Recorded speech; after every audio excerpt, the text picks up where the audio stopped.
Welcome to Mehta IAS academy. நம்ம இந்த வீடியோவில் வந்து ஒரு முக்கியமான ஒரு மதிப்பெண் கேள்வி தான் பார்க்க போகிறோம். தமிழில் எந்த வினாத்தாள் எடுத்தாலும் இந்த கேள்வி அதிகப்படியான முறை ரிப்பீட் ஆகிருக்கும். ஓகேவா? அந்த கேள்வி வந்து அதிகப்படியான முறை திரும்ப திரும்ப இடம்பெற்றிருக்கும். ஸோ பொது தமிழில் வந்து எண்ணு பெயர்கள் ஒரு எண் கொடுத்துட்டு அதோடைய தமிழ் பெயர் என்ன அப்படின்றது கேள்விகள் இடம்பெறுது. ஸோ அதுலேருந்து தான் நம்ம ஒரு முக்கியமான ஒரு டாப்பிக்கில் பார்க்குறோம். இது 9வது புத்தகத்தில் முதல் பாடத்திலே இருக்குங்க. ஸோ இயல் 1ல் 9வது பாட புத்தகத்தில் இருக்கு. ஸோ புதிய பாடத்திட்டம் தான். ஸோ இதிலிருந்து கேள்விகள் அடிக்கடி இடம்பெறுது. அதனால இந்த தலைப்பு வந்து ரொம்ப முக்கியமானது. ஓகேவா? இப்போ பொது தமிழில் எண்ணு பெயர்கள்ன்றப்போ பெயர்கள் என்ன, அந்த எண்ணுடைய அளவு என்ன. இப்போ நம்ம எப்படி கணிதத்துல வந்து 1, 10, 100, 1000, 10,000ன்னு நம்ம எப்படி சொல்றோமோ, அப்போ ஒரு எண் கொடுத்துட்டு அந்த எண்ணுடைய தமிழ் பெயர் என்ன அப்படின்னு கேட்கறாங்க கேள்விகள். ஸோ தெளிவா பாருங்க. காணி அப்படி என்பது, காணி என்பது என்ன, ஒரு நில அளவை குறிக்கும் ஒரு பேரு. அப்போ இதோடைய எண்ணுடைய அளவு என்ன அப்படின்னு கேட்பாங்க. என்ன அளவு என்னன்னு பாத்தீங்கன்னா 1/80. அப்போ காணி என்பதுக்கு அந்த எண்ணு அளவு என்ன, 1/80. அடுத்ததா பாருங்க, அந்த காணின்ற தலைப்பின் கீழே அரைக்காணின்னு கொடுத்திருக்காங்க. அப்போ அரைக்காணினா என்ன, 1/2 தான் அரை. அப்போ அது கூட என்ன பண்ணணும், ஒரு காணின்ற ஒரு அளவை சேர்த்துக்கணும், 1/80. அப்போ இது என்ன பண்ணணும், நம்ம நேரா பெருக்கல் பண்ணணுமா. 1 1 2 × 80 160. அப்போ 1/160 என்பதுதான் அரைக்காணியோடைய எண்ணு அளவு. ஓகேவா? அடுத்ததா முக்காணி.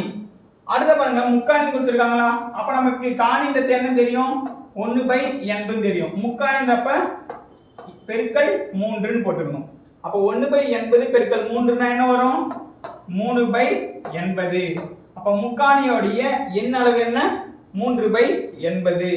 அடுத்ததா பாருங்க மாகாணி. அந்த மாகாணிக்கு இன்னொரு பேர் என்ன சொல்றாங்க, வீசம். இதுவும் தமிழ் எண்ணால அளவு பெயர்கள் சொல்லுவாங்க. இதுவும் என்ன, ஒரு அளவு பெயர்கள் தான். அப்போ இதோடைய எண்ண அளவு எவ்வளோ, இந்த வீசம் அப்படின்னு சொன்னாங்கன்னா இதோட எண்ண அளவு என்ன, 1/16. அப்போ ஒரு வீசம் அப்படின்னு சொன்னாங்கன்னா 1/16ன்றது தெரிஞ்சுக்க வேண்டிய ஒரு முக்கியமான ஒரு பகுதி.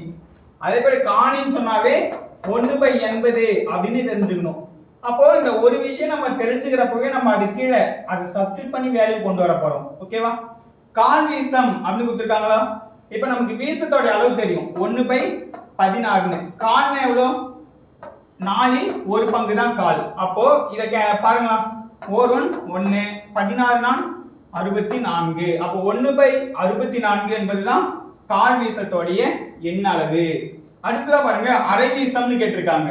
இப்ப நமக்கு தான் தெரியும் இல்லையா, ஒரு வீசம் எவ்வளோ, 1/16. இது கூட ஒரு அரை வீசம். அரை வீசம் எவ்வளோ, 1/2. அரை 1/2 தானே. அப்ப இதை பெருக்கல் பண்ணுங்க, 1/32. ஓகேவா? அடுத்ததா பாருங்க முக்கால் வீசம் கேட்டிருக்காங்க. இப்ப நமக்கு ஒரு முழு வீசத்தோட அளவு என்ன தெரியும், 1/16 தெரியும். முக்கால் நல்லா புரிஞ்சுங்க, 3 வேற முக்கால் வேற. முக்கால்னா 4ல் 3 பங்கு தான் முக்கால்னு சொல்லுவோம். எப்படி ஒரு வட்டம் போடுறோம்னா அதுல 4 பார்ட்டா நீங்க பிரிச்சுக்கிட்டீங்கன்னா அதுல 3 பங்குக்கு பேர் தான் என்ன, முக்கால். அப்போ 4ல் 3 பங்கு. அப்போ முக்கால்ன்றப்போ 1/16 × 3/4 அப்படி போட்டா, சோ இப்போ பாருங்க 3/64 தான் இந்த முக்கால் வீசத்தோடைய எண் அளவு. அடுத்ததா 3 வீசம் அப்படின்னு கொடுத்துருக்காங்களா. அப்ப 3 வீசம்ன்றப்ப நீங்க என்ன பண்ணணும், முதல் வீசத்தோடைய அளவு எழுதணும், 1/16. அடுத்ததா 3 வீசம்ன்றப்போ பெருக்கல் 3. இப்போ இதை மல்டிப்ளை பண்ணுங்க. சோ பெருக்கல் பண்ண என்ன ஆகும், 3/16 தான் இந்த 3 வீசத்தோடைய எண் அளவு. அப்போ நமக்கு இந்த மாகாணி வீசம் இதோடைய அளவு என்ன, 1/16ன்னு தெரிஞ்சிட்டாவே போதும். இந்த கால் வீசம், அரை வீசம், முக்கால் வீசம், 3 வீசம் இதெல்லாமே எளிமையா போட்டுடலாமா. அதே போல நமக்கு காணின்ற ஒரு அளவு தெரிஞ்சா 1/80 தெரிஞ்சா போதும். அரைக்காணி, முக்காணி இதையும் நம்ம சால்வ் பண்ணிடலாம்.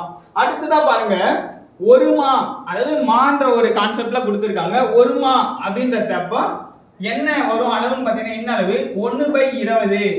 அப்போ ஒரு மார்க் எவ்வளோ, 1/20 என்பதுதான் அதோட எண் அளவு. அப்போ 1/20 என்பது தமிழ் பெயர்ல என்னன்னு கேட்டாங்கன்னா ஒரு மான்றதை நீங்க தெரிஞ்சுக்கணும். அடுத்ததான் என்ன கேட்டிருக்காங்க, அரைமான்னு கேட்டிருக்காங்களா. அப்போ நமக்கு ஒரு மான் என்ன தெரியும், 1/20 தெரியும். அரைமானா பெருக்கல் 1/2.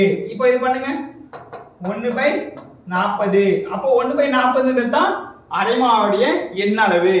அடுத்ததா பாருங்க இருமான் இருக்கா, அப்போ ஒரு மார்க் என்ன 1/20 பெருக்கல் இருமான்றப்ப பெருக்கல் 2 அவ்வளவுதான். அப்ப என்ன ஒரு வேல்யூ 2/20 அடிச்சு கொடுத்தீங்கன்னா 1/10. அப்போ 1/10 தான் இதுக்கு சரியான விடை. ஓகேவா? அடுத்ததா பாருங்க 3 மான் கேட்டிருக்காங்களா, 3 மான்றப்ப அதே 1/20 பெருக்கல் என்னன்னு பண்ணணும் 3. இப்போ இது பாருங்க 3/20 வந்துருமா? இதை அடிச்சு கொடுக்க முடியுமா? முடியாது. ஏன்னா வேல்யூ வந்து எப்படி போவோம், புள்ளியில போவோம், டிஜிட் வச்சு போவோம், அதனால அதை அடிச்சு கொடுக்க முடியாதா? அடுத்ததா 4 மா. அப்போ ஒரு மார்க் வேல்யூ என்ன 1/20. 4 மான்றப்ப 4ஆல பெருக்கலாம். இப்போ டைரக்டா அடிக்கலாமா? 1 4 5 4 20. அப்போ என்ன வேல்யூ 1/5 தான் இந்த 4 மாவுடைய வேல்யூ. ஓகேவா? அத பாருங்க அரைக்கால் அப்படின்னு ஒரு கான்செப்ட் கொடுத்திருக்காங்க. அரைக்கால்னா என்னன்னா நமக்கு அரைக்கு எவ்வளவு வேல்யூ தெரியும் 1/2. அப்ப அடுத்ததா கால் அப்படின்றப்ப அதோட வேல்யூ என்ன தெரியும் 1/4. சோ இது ரெண்டு பாருங்களா 4 1 1 4 2 8. ஓகேவா? பெருக்கல் புரியலன்னு நீங்க நேரடியாவே அதை பெருக்கி போட்டுறணும். அடுத்து அரைக்காணி முந்திரின்னு ஒண்ணு கொடுத்திருக்காங்க. இப்போ நமக்கு முந்திரின்ற ஒரு கான்செப்ட் தெரியணும் இல்லையா? அப்ப முந்திரி அப்படின்னு சொன்னா அதோடைய எண் அளவு என்னன்னா 1/320ங்க.